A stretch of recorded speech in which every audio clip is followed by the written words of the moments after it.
Okay, so please, we are on. So we continue. Hello. Hello, Papa. Hello, Papa. Yes, I just want to be sure my mic is on. Okay. Someone just sent me a message that Papa, this handbag mattered. A man by me a koboka says, see, I'm me a new handbag. So, Pacho,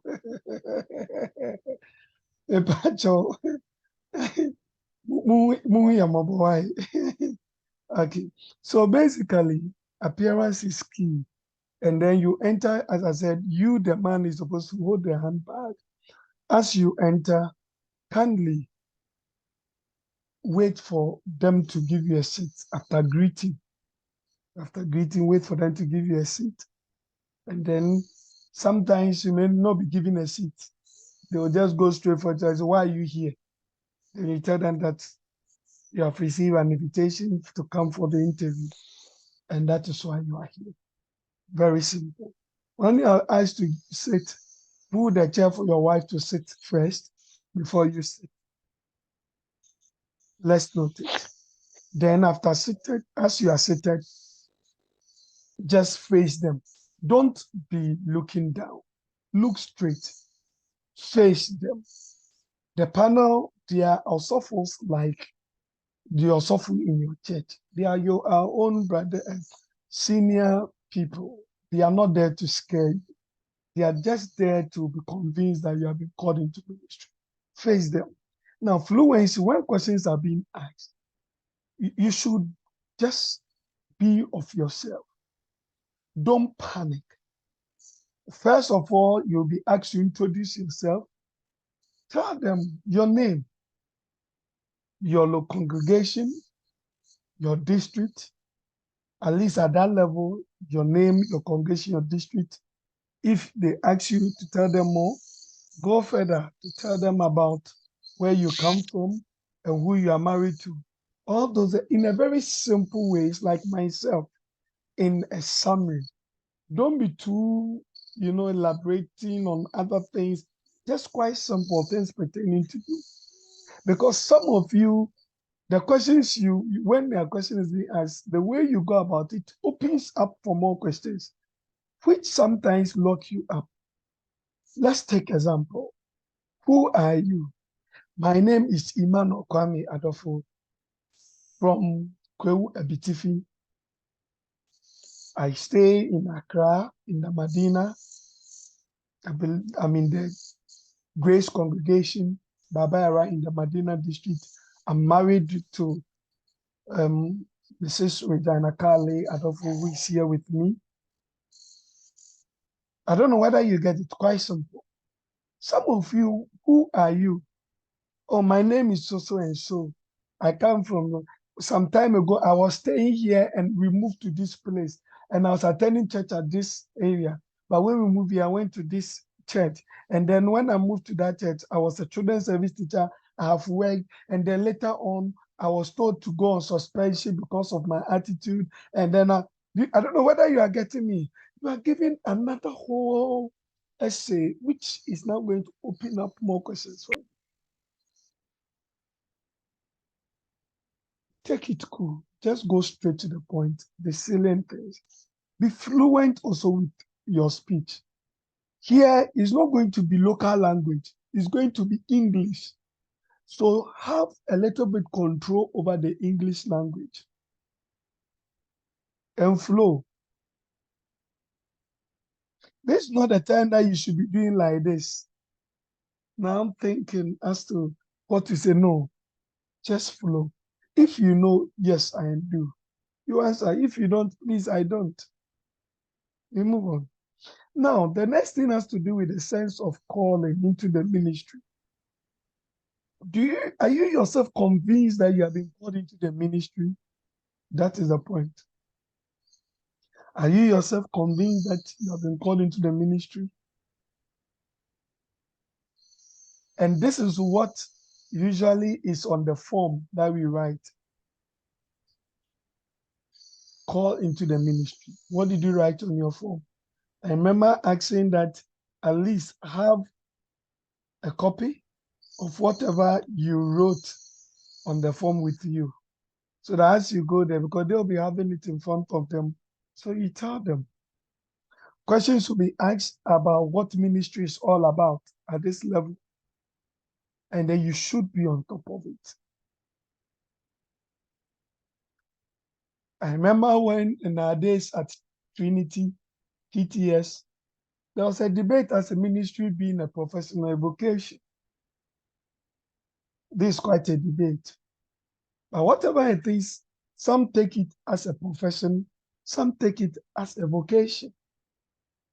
A vocation usually goes with those who are tent ministers. And full-time ministers are those who take it as a full-time profession. So just know how ministry also works. At least have an idea about ministry. Now, theological knowledge comes in here. At this point, it's also important for me to chip in that you will be asked to come in with, okay, the baptism certificate, or marriage certificate, on all those things. They will take and have a look at it. Your confirmation, your membership card will all be needed. Please make sure that you have them with you. Their spouses, this question, sometimes they may ask you. That is why I ask that you come in, so that we all have one session. They may ask you any of the questions that whatever we are going through, especially when your husband explains ministry and is going to the ministry. Usually they'll ask you the spouse, do you think per your wife or your husband's behavior at home, knowing him, they'll ask you the number of years you are married. As soon as they know him for all this number of years, do you think that he has been called into the ministry? So you have to come in. And the question is, if you think so, what makes you think so? At least there should be a reason. So you also will have to have your own perception about who your husband is, and then know what he has written on paper or what he's going to say as he's called into the ministry. So that if you are answering it, you make reference to some of the things there. You chip it in to convince the panel that yes, you are in support. I must say that if you are not in support, tell your husband, don't go and disgrace him, but tell your husband or your wife, don't go and disgrace them before the panel. Theological knowledge has to do with basically any question which is related, theologically related. I remember when I went for my interview, it was getting closer to Ascension Day. So there was a question on what Ascension Day all means to us as Christians. After answering it at a point, then the question came in because of my age at the time and some of the things I've been into prayer or being into this deliverance and social ministry. Yes, you have been into it. So speaking in tongues. And then how do you see it with the fruit of the Spirit? Is it just a fruit of the Spirit, or it is a ministry on its own? Because some people argue that if you don't speak in tongues, it means that you are not spiritually sound. So this is a quite theological question. I was lucky to have done some of the things from TTS. So I just, did what I know best to do. So there will be theological questions that will come in. Now, recently, I remember before the elections, because people saw my where my stand for the election, there was a colleague of mine, a reverend minister, who tried to engage me to find out that is it really necessary with the way the elections are being held to get a new moderator? I remember I explained that he went on to bring in how some people campaign, the perceived campaign and stuff. And I tried to find a nice way to go about it.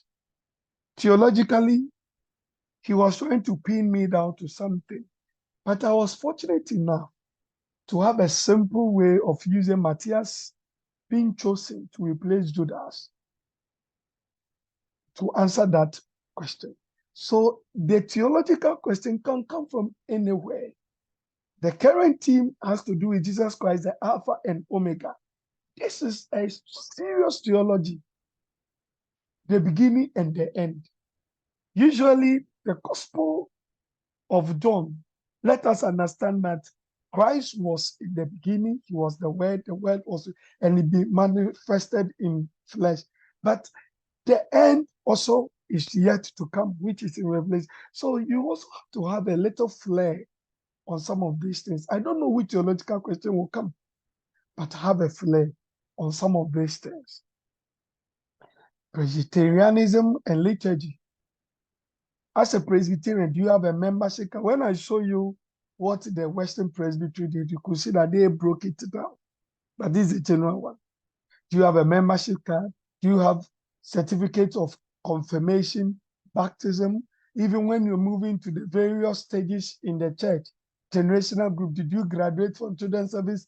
How do you see our graduation system, our church life and nature? How do you see it? These are some of the Presbyterian stuffs. History will come in here. What does the history of the church says? Know a little bit about it. Know what has had the current General Assembly. What was it all about? It was the 23rd General Assembly. At least have some of the things the Presbyterians with you. How many hymns do we have? 850 hymns. You know, just have some of the things. What are the liturgical books that we have? We have 2 liturgical books, the Normal and the Ordinance. What does the sometimes they may even ask you something about the Constitution and the Manual of Order. What is the difference between the Constitution and the Manual of Order? At least some of these things should be with you. I remember someone went to the interview and was asked even the number of districts in the presbytery, that particular presbytery. So have a little bit idea about the presbytery you belong in and the presby church in general. Know some of the presby chairpersons' names, especially if you are going for your presbytery interview. Know some of the past chairpersons, your own presbytery. Know some of them, at least the immediate past. Some of these things are there. The liturgy. Questions may come up as to why, you know, the presby church, we give offering, or we take our offertory after the sermon. So why do the liturgy place the offertory after the sermon and not before the sermon? Because some churches do so. What is it? At least know some of these things.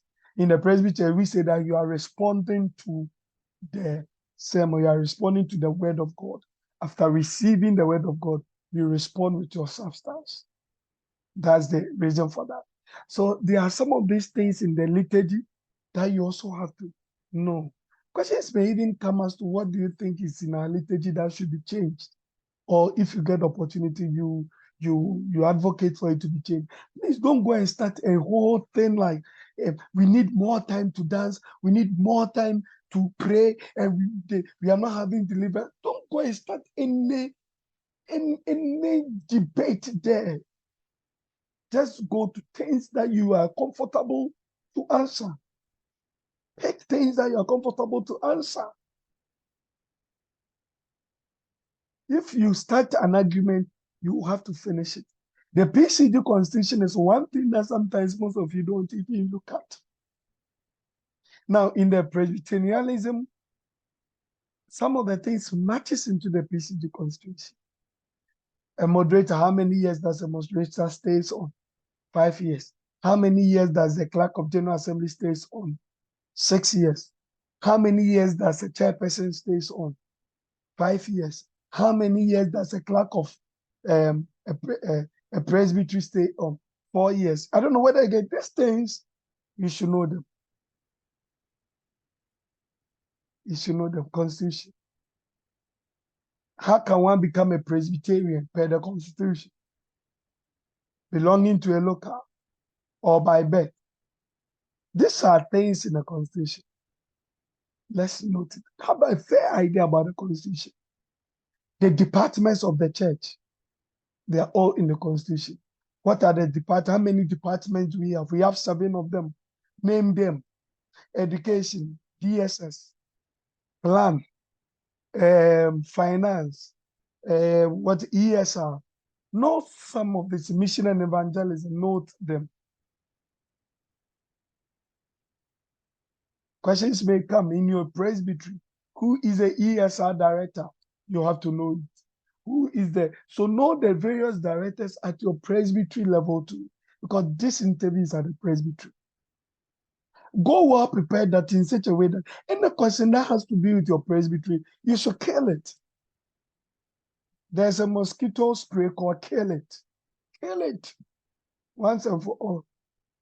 Then comes the general knowledge. The general knowledge usually has to do with things around us. Currently, we've just had an election. So questions may come in. Some of the things we're posting it on your page for you to get to know some of the happenings there. Papa Mudade and some of the team were there and they're giving us more feed and then we're putting it there so that you know what it is. Even the election of the moderator, the various calls that came, we place it there, we place everything, the decisions of GA, it has been placed in there. Today, as it was being read, it was on your page too. So just get to know some of the current issues happening.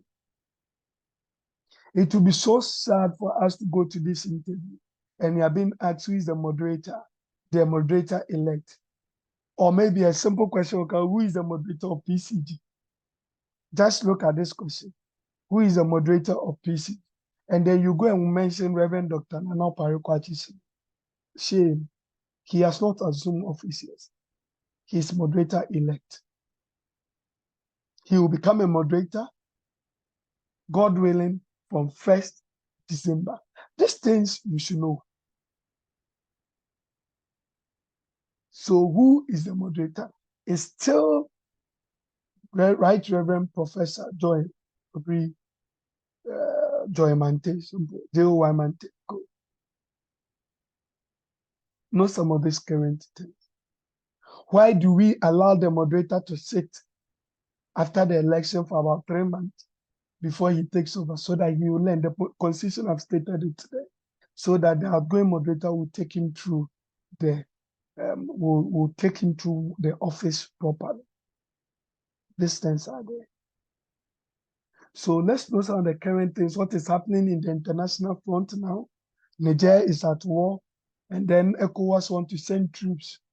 Do you agree for ECOWAS to send troops? Oh, yes. Oh, no. Why?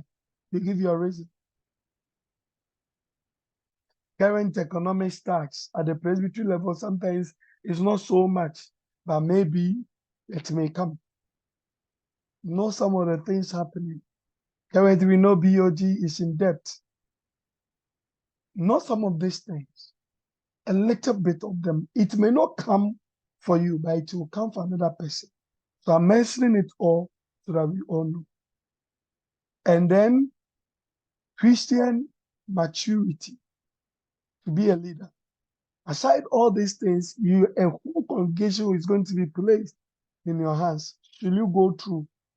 So they have to be sure that you are matured enough to take up a congregation. So therefore, questions may come as to basic, lifestyle in the church, as to some of the happenings in the church, in your local church, or in the district, or in the presbytery. Leadership questions will come in, and you have to be on top of it. If you are fortunate to be a session member, it's good for you, because questions that will come in will now be zero towards session area. If you have been a group leader before, questions that will come in will be zero towards the group leader, the group that you have been in sometimes, not always, but sometimes. So leadership ability and maturity will have to also show you. Now, I have to state here that sometimes the questions that are being asked, especially the theological questions, there may be even a Bible quotation that will be given for you to preach from, or maybe there will be a simple There may be this quotation, where is it from? And then you have to, come in. If the spouse who had gone with the candidate would be candidate, you have an idea and you see your husband or your wife going astray, you can offer to help, but don't offer before the person tries to answer. When you see that there's difficulty, he's not getting it, you can offer, seek permission to help if you know. There are instances, some of them will whisper into the ears of their spouse. Usually the partner will see, they may laugh over it, or some may take it serious. So I don't know the partner you meet. So I always say that it's always nice if you see your partner fumbling with the question, you can, propose to help. But don't make the focus be on you. Because if the focus is too much on you, it will assume that your husband or your wife isn't qualified, but you rather will have been the best candidate. Also, I could say yes. And you too know, baby, I wish I never bit me come in and help. At this point, let me show you the template that was used at the Western Presbytery. I got it from one of you who decided to share it with me. It's not that clear, but let's try to use our eyes to look at. So, Presbyterian Church of Ghana, Western Presbytery, vetting of candidates for ministerial training. And this one is for both TTS and SMT. So, full name of candidate is there, date of birth, age, candidate congregation. So, as you come in, this question is being asked yourself. So, if you look at it, the panel, all that they are looking for is this. So, your full name, as you mentioned, they will be writing, age, and those of you who are not sure of your age, make sure that you are sure. Don't go and give a different date of birth, and then it doesn't correspond with your age. Be sure of the date you are giving. Then candidate congregation, marital status, number of children, educational background. The educational background is important here because there's a distinction as to the degree holders going in or to be graduated with a degree. So the scoring marks, as I said, usually is from 0 to 10, as I explained earlier.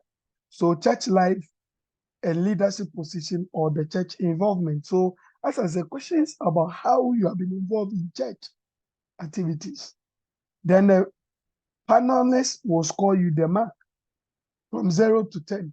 So if your church life, your leadership position or your involvement in church is 0, you couldn't get anything convincing or anything being done, then they'll write 0. It's just like that. Spiritual and moral maturity and readiness for the training. As I said, maturity comes in here.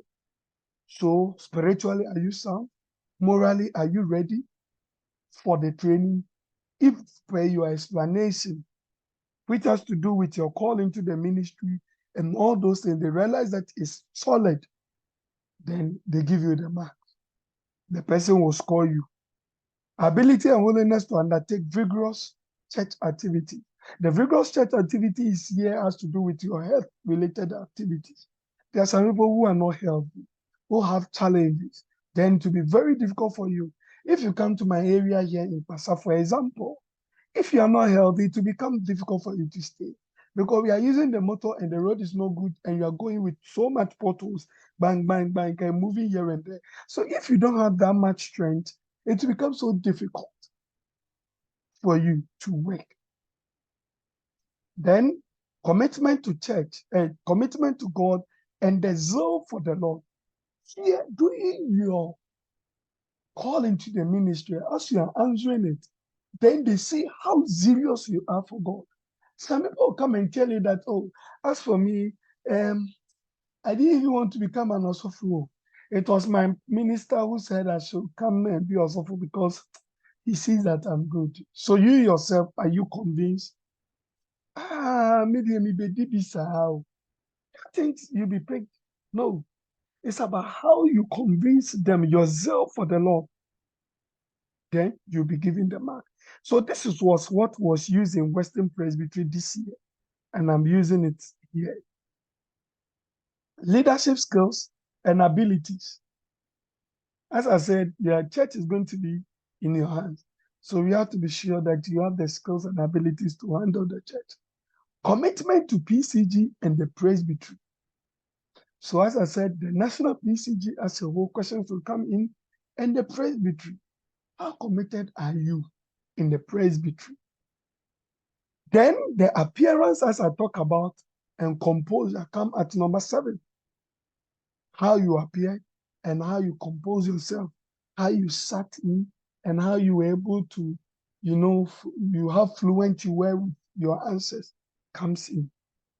Some people, they'll be seated as if something is happening to them. Look at me, I don't know. Your colleague, something is, no. You have to relax. Then the vision and other skills candidates may bring into the church. As I said, you may be given opportunity to bring in your vision as you come to be a minister. What are you what are you bringing on board? Some will say, I want to push into more Bible studies. Then the question will come, does it mean we are not doing more on Bible studies? You find yourself fumbling there.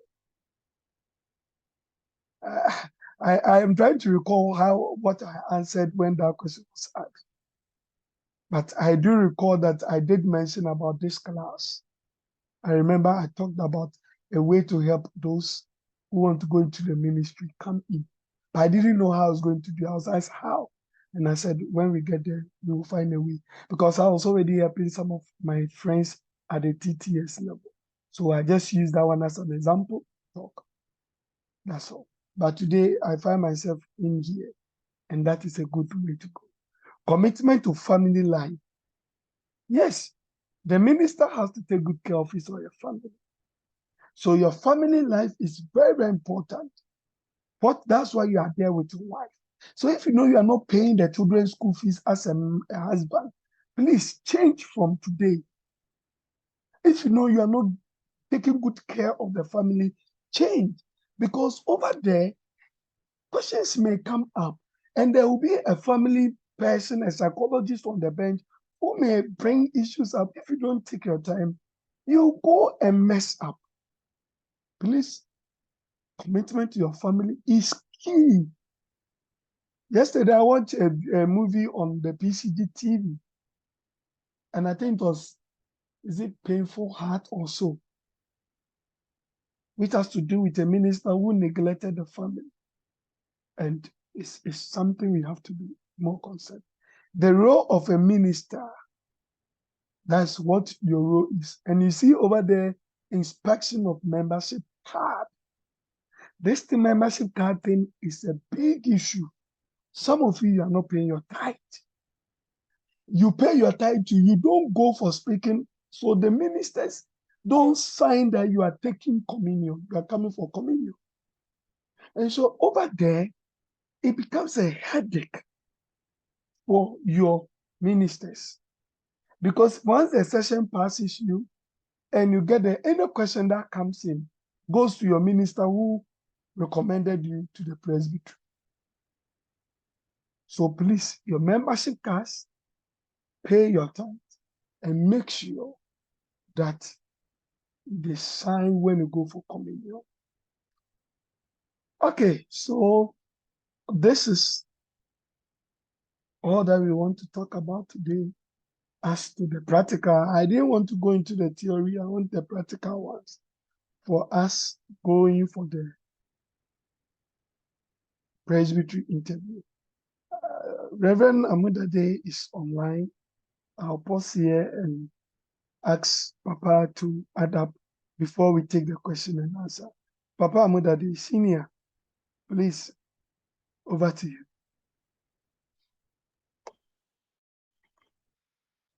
Thank you, Papa, for the opportunity. I'm grateful. Like you rightly said, the most important thing is your call, evidence of your call into the ministry.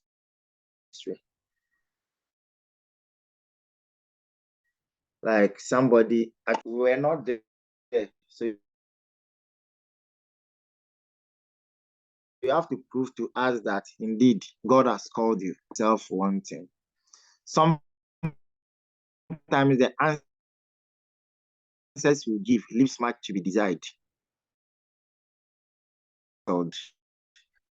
Kindly make a photocopy of your forms before you give to your local ministry. Again, so please make a copy. Second, discussing on what to write. Because sometimes somebody will write and say, oh, I had a dream, and in the dream I was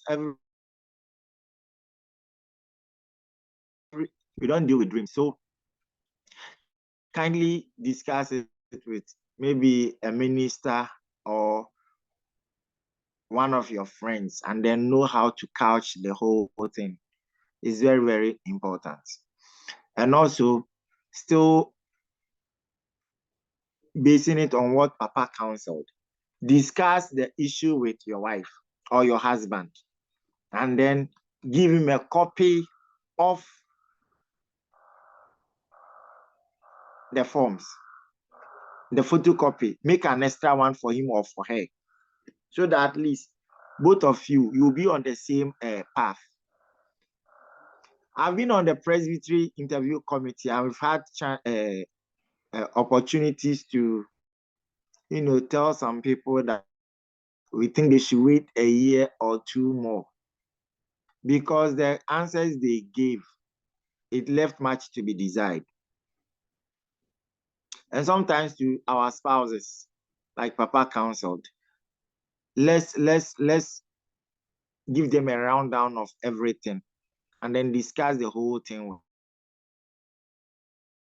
with them. So if you don't support,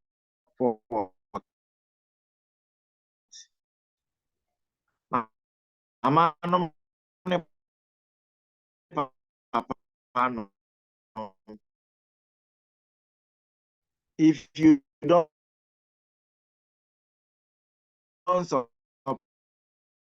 support the vision of your husband, kindly tell her in the house, kindly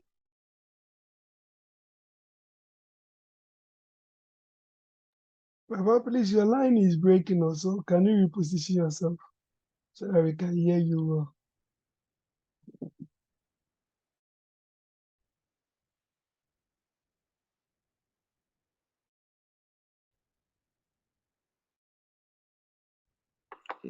on our part, because sometimes the local session is supposed to disqualify some people, but they won't, because they don't want to be branded as, well, media now we so they push everybody who comes.